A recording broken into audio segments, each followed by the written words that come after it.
Guys മഞ്ഞ് വീഴുന്നുണ്ടോ? ഈ പുകയല്ലട്ടെ, ഇത് മഞ്ഞാണ് മുകളിൽ നിന്ന്. ശരിക്കും കാണുന്ന അറിഞ്ഞൂടാ, എന്തോ മഞ്ഞ്. ഓക്കെ, എൻ്റെ പൊന്നെ, സമയം 5:30 രാവിലെ. Good morning guys. ഇന്ന് ടെമ്പറേച്ചർ നമ്മുടെ ഡൽഹിയിൽ 8 ഡിഗ്രി.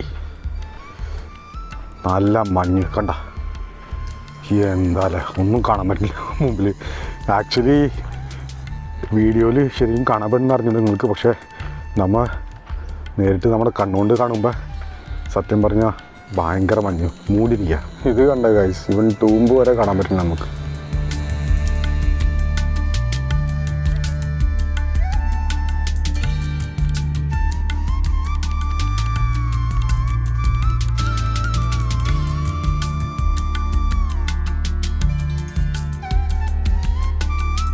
Good morning guys. എങ്ങോട്ട് എല്ലാവരും സുഖം തന്നെയല്ലേ? 3 ദിവസമായി ഇപ്പോൾ വ്ളോഗ് ചെയ്തത്. കാരണം ക്രിസ്മസ് ഈവ് മോയിലങ്ങോട്ട് ആകെ തിരക്കിലായിരുന്നു. മോനും അതെ, അവൻ്റെ മാമയുടെ വീട്ടിൽ പോയി. പിന്നെ നമ്മളുടെ ഒരു ഫ്രണ്ടിൻ്റെ ബർത്ത്ഡേ ഉണ്ടായിരുന്നു. അവൻ ക്രിസ്മസ് ദിവസമാണ് ജനിച്ചത്, ക്രിസ്റ്റഫർ. അപ്പോൾ അതിൻ്റെ ഒക്കെ ഫുള്ള് സ്റ്റോറിയിലെ ഞാൻ ഈ വ്ളോഗിൽ കൂടെ പറഞ്ഞുതരാം ഞാൻ എന്താ ചെയ്തതെന്ന് ഈ 2-3 ദിവസം. അതുകൊണ്ട് തന്നെ കുറച്ചൊക്കെ നമ്മുടെ ഒരു 30 years കഴിഞ്ഞിട്ട് കപ്പിൾ ഓഫ് മൈ ഫ്രണ്ട്സ്, ഞാൻ അവരെ സ്കൂൾ ഫ്രണ്ട്സിനെ ഞാൻ കണ്ടു. And it was A fun visit and it was really എന്താ പറയുക, ഒരു നൊസ്റ്റാൾജിക് മൂമെൻ്റ് ആയിരുന്നു എല്ലാവരും ഇങ്ങനെ കാണണമെന്ന് പറഞ്ഞാൽ. 30 കൊല്ലം കഴിഞ്ഞിട്ട് നമ്മൾ സ്കൂൾ ഫ്രണ്ട്സിനെ കാണാമെന്ന് പറഞ്ഞാൽ നല്ലൊരു കാര്യം തന്നെയല്ലേ. ഇത് കണ്ട, ഒന്നും കാണാൻ പറ്റില്ല.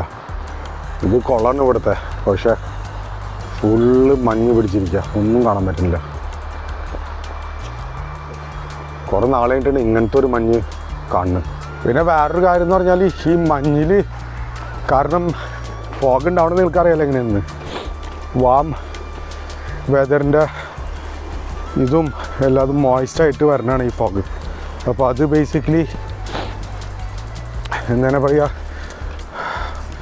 കൂൾ എന്ത് പണ്ടാറാണോ ഞാൻ മറന്നുപോയി. അപ്പോൾ ഈ ഫോഗ് എന്ന് പറഞ്ഞാൽ കുറച്ച് ഡേഞ്ചറസ് ആണ്. കാരണം എന്ന് പറഞ്ഞാൽ ഇതിൻ്റെ ഉള്ളിൽ ഈ മോയ്സ്ചറുണ്ടല്ലോ, പൊല്യൂട്ടൻസ് മിക്സായിട്ട് നമ്മളെ ശരീരത്ത് പോകും, വിച്ച് ഈസ് നോട്ട് ഹെൽത്തി. അപ്പോൾ ഇത് കാരണം, ഈ മഞ്ഞ് കാരണം, പിന്നെ പൊല്യൂഷൻ കൂടുതലായതുകൊണ്ട് നമ്മുടെ ഡൽഹിയിൽ ഇപ്പോൾ കുറേ ആൾക്കാർ ഈ ഫോഗുള്ള സമയത്ത് വാക്കിങ്ങിന് വരില്ല. അതുകൊണ്ടൊന്ന് പാർക്ക് ഭയങ്കര കാലി ഇവിടെ, ഈ ഡിയർ പാർക്ക്. അല്ലെങ്കിൽ സാധാരണ വരുന്ന സമയത്ത് പാർക്കിംഗ് വരെ കിട്ടില്ല നമ്മൾക്ക് ബൈക്കിന് വേണ്ടിയിട്ടുള്ള. ഓക്കെ, അപ്പോൾ ബേസിക്കലി ഞാൻ ഈ 2-3 ദിവസം എന്ത് ചെയ്യുമെന്ന് പറഞ്ഞാൽ, 24-ാം തീയതി വൈകുന്നേരം ജാവിൻ അവൻ്റെ മാമയുടെ ഒപ്പം പോയി. ക്രിസ്മസ് ഈവ് ആയിരുന്നല്ലോ. പിന്നെ 25-ാം തീയതി ഇവരുടെ ഈ നോർത്ത് ഈസ്റ്റ് കമ്മ്യൂണിറ്റി ചർച്ച് ഉണ്ട്. അപ്പോൾ അതിൽ നമുക്ക് ഇൻവിറ്റേഷൻ ഉണ്ടായിരുന്നു ലഞ്ചിനും ഡിന്നറിനും വേണ്ടിയിട്ട്. ഞാൻ ലഞ്ചിന് പോയില്ല, പക്ഷേ ഡിന്നറിന് ഞാൻ പോയി. അപ്പോൾ അതിന് മുമ്പ് കുറച്ച് പരിപാടികളൊക്കെ ഉണ്ടായിരുന്നു, അവിടെ ഗെയിമും പിന്നെ അവരുടെ പ്രാർത്ഥന ഇതൊക്കെ കഴിഞ്ഞിട്ട് നമ്മൾ ഫുഡ് അടിക്കാൻ തുടങ്ങി. അപ്പോൾ ബേസിക്കലി ഫുഡ് കുഴപ്പമില്ല, നല്ല ഫുഡായിരുന്നു. പക്ഷെ അവർ ഓർഡർ ചെയ്തിരുന്നു ഒന്ന് പുറത്തുനിന്ന് ലേറ്റായിട്ട്. അപ്പോൾ ഫുള്ള് ചിക്കനും ഇതൊക്കെ ആയിരുന്നു. അപ്പോൾ അത് കഴിച്ച് അങ്ങനെ തിരിച്ച് വീട്ടിലെത്തി. അവൻ തിരിച്ച് മാമയോടൊപ്പം പോയി. കാരണം ഹോളിഡേയ്സ് ആയിരുന്നല്ലോ, 2-3 ദിവസം കണ്ടിന്യൂസ് ഹോളിഡേയ്സ് ആയിരുന്നു അവർക്ക്. പിന്നെ അതുകൊണ്ട് 25-ാം തീയതി നമ്മുടെ ഒരു ഫ്രണ്ട് ക്രിസ്റ്റഫർ, ആൾ നമ്മുടെ ഒപ്പം പഠിച്ച തന്നെയാണ് സ്കൂളിൽ, നഴ്സറി പോലെ നമ്മളെല്ലാവരും ഒപ്പമുള്ള. അപ്പോൾ അവനും പിന്നെ എൻ്റെ ഒരു ഫ്രണ്ട് വേറെ ഇതന്നെ ചഞ്ചൽ, അവൻ ന്യൂസിലാൻഡിലാണ് ഷെഫാൾ. അപ്പോൾ അവനും വന്നിട്ടുണ്ടായിരുന്നു ന്യൂസിലാൻഡിൽ നിന്ന്. പിന്നെ ശിവ എന്ന് പറഞ്ഞാൽ നമ്മൾ കർസൻ റോഡിലുണ്ടായിരുന്ന സമയത്ത് മുതൽ ഞാനും ശിവയും ഒപ്പം തന്നെയായിരുന്നു. എന്ന് വെച്ചാൽ അവിടെ നിന്നാണ് നമ്മൾ നടന്നൊക്കെ പോരുന്നത് സ്കൂളിലേക്ക്. അപ്പോൾ ഇവന്മാരെ 3 പേരെയും ഞാൻ കണ്ടത് ആഫ്റ്റർ 30 years. അപ്പോൾ അവൻ്റെ ബർത്ത്ഡേയുടെ സെലിബ്രേഷൻ ഉണ്ടായിരുന്നു, അതിനെന്നെ വിളിച്ചു. അപ്പോൾ അവിടെ പോയി ഞാൻ. അപ്പോൾ ഇതാണ് ക്രിസ്റ്റഫർ. ഞാൻ പറയാറുണ്ട് എപ്പോഴും നിങ്ങൾക്ക് എൻ്റെ വ്ളോഗിൽ, ഇത് നഴ്സറി മുതൽ ഇവന്മാർ, ഇത് ചഞ്ചൽ, ഇത് ശിവ, ഇത് ക്രിസ്റ്റഫറിന്റെ വൈഫ്. പേര് എനിക്ക് അറിഞ്ഞൂടെ, എന്താണ്? നിമ്മി തൃശ്ശൂർന്ന് അതോ എറണാകുളം? അപ്പൊ ഇവിടെ മലയാളം കുറച്ച് തക്ക. ഇവൻക്ക് മലയാളം, നിങ്ങൾക്ക് മലയാളം അറിയോ? അങ്ങനെ 25-ാം തീയതി ആ പരിപാടി കഴിഞ്ഞ് രാത്രി വന്നപ്പോഴത്തേനും കുറച്ച് ലേറ്റായി. കാരണം ഓഫ് കോഴ്സ് നമ്മൾ we are meeting after 30 years. അപ്പോൾ കുറേ കാര്യങ്ങൾ സംസാരിക്കാനുണ്ടായിരുന്നു. അങ്ങനെ we had fun, a lot of fun. വീട്ടിലെത്തിയപ്പോഴും ലേറ്റായി. പിന്നെ വീട്ടിലിരുന്നിട്ട് പിന്നെ ഞാൻ എൻ്റെ കുറച്ച് ബ്രൗസിങ്ങൊക്കെ ചെയ്ത് കുറച്ച് പണി ചെയ്യാണ്ടായിരുന്നു ബാക്കി. അതൊക്കെ ചെയ്ത് കഴിഞ്ഞിട്ട് ഉറങ്ങിയപ്പോഴത്തേനും എനിക്ക് കുറച്ച് സമയമായി. പിന്നെ അതുകഴിഞ്ഞിട്ട് 26-ാം തീയതി എൻ്റത് ഞാൻ യു വോണ്ട് ബിലീവ് എനിക്കാനൊരു മൂടുണ്ടായിരുന്നു, അത്രയും തണുപ്പ്. അപ്പോൾ ഞാൻ വൈകുന്നേരം വരെ 5 മണി വരെ ഞാൻ കിടന്നുറങ്ങി. പിന്നെ യാവിനും ഉണ്ടായിരുന്നില്ല. അപ്പോൾ വീട്ടിൽ പണി അങ്ങനെ അധികം ഉണ്ടായിരുന്നില്ല. കാരണം യാവിനുള്ളപ്പോഴുള്ള നമുക്ക് ഭക്ഷണം ഇതൊക്കെ ഉണ്ടാക്കണ്ടേ. ഞാനുള്ളപ്പോൾ ഞാൻ ഒറ്റയ്ക്കാണ് ചില വല്ല കഞ്ഞിയോ മാഗിയൊക്കെ അടിച്ചിട്ട് ഞാനങ്ങോട്ട് സുഖമായിട്ട് കിടന്നുറങ്ങും. ഇങ്ങനത്തെ കാലാവസ്ഥയിൽ നടക്കാനൊക്കെ സുഖം തന്നെയാണ്. ഈ പൊല്യൂഷൻ ആലോചിക്കുമ്പോൾ മാത്രമേ ചെറിയൊരു പേടിയുള്ളൂ. ബാക്കി otherwise it look so beautiful ഇങ്ങനെ മഞ്ഞൊക്കെ ഉണ്ടാകുമ്പോൾ അല്ലേ. അപ്പോൾ നമ്മളെ ക്രിസ്റ്റഫർ ആക്ച്വലി അവൻ്റെ ബർത്ത്ഡേക്ക് ഇൻവൈറ്റ് ചെയ്തതെന്ന് പറഞ്ഞാൽ ബാർബിക്യൂ നേഷൻ എന്ന് പറഞ്ഞ സ്ഥലമാണ്. അപ്പോൾ ഞാൻ ആദ്യമായിട്ടാണ് ഈ ബാർബിക്യൂ നേഷനിൽ പോണത്. സൗത്ത് എക്സ് പാർട്ട് 2-ലാണ്. പക്ഷേ നല്ല അടിപൊളി സ്ഥലമായിരുന്നു കേട്ടോ. എന്ന് വെച്ചാൽ അവിടെ നമ്മളുടെ ടേബിളിൽ തന്നെ അവർ ഈ ബാർബിക്യൂവിന് വേണ്ടിയിട്ടുള്ള ചാർക്കോൾ ഇതൊക്കെ കൊണ്ട് വെച്ച് തരും.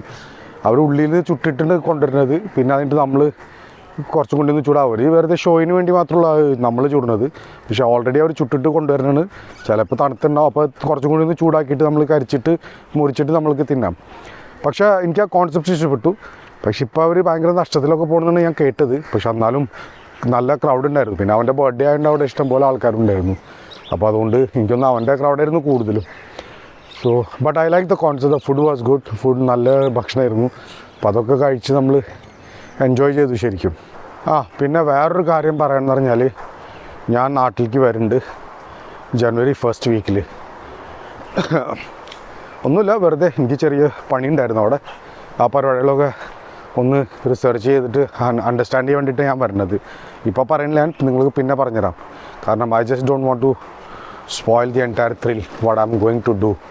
അപ്പോൾ എൻ്റെ ഇക്കൊല്ലത്തെ സ്റ്റാർട്ടിങ് തന്നെ ഒരു ട്രാവലിംഗ് ആണ്. So I think my January travelling മുതൽ അങ്ങോട്ട് I will get more time to travel and do vlogs this coming year.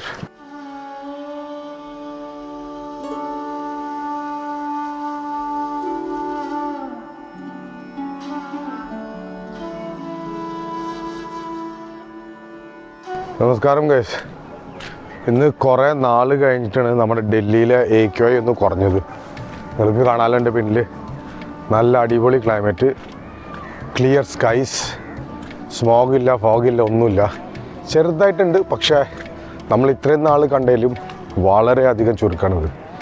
എന്ത് രസമാണ് പുറത്ത് വന്നപ്പോഴേ നല്ല ബ്രീതിങ്ങും നല്ല സുഖമായിട്ട് നമുക്ക് ബ്രീത് ചെയ്യാം. യാവിൻ ക്രിസ്മസിൻ്റെ ഈവ് മുതൽ മാമൻ്റെ അടുത്ത് പോയിരിക്കാം. അപ്പോൾ ഞാൻ ബേസിക്കലി ക്രിസ്മസ് ഈവ് മുതൽ എനിക്ക് അങ്ങനെ വ്ളോഗ് ചെയ്യാനും പറ്റില്ല. ആകെ വീട്ടിലിരുന്ന് മടുത്ത് മുഷിഞ്ഞ്. പക്ഷേ യെസ്, വളരെ ഇതുണ്ടായിരുന്നു. 25th നമുക്ക് ചർച്ചിലൊരു ഇൻവിറ്റേഷൻ കിട്ടിയിരുന്നു. എൻ്റെ വൈഫും യാവിനൊക്കെ പോണ ചർച്ചിൽ. അപ്പോൾ ഞാൻ പോയിരുന്നു അവിടെ. അപ്പോൾ നമുക്ക് ഫുള്ള് ഫുഡും ഇതൊക്കെ അവിടെ ആയിരുന്നു. അപ്പോൾ ഞാൻ കുറച്ച് ക്ലിപ്സ് നിങ്ങൾക്ക് കാണിച്ചു തരാം.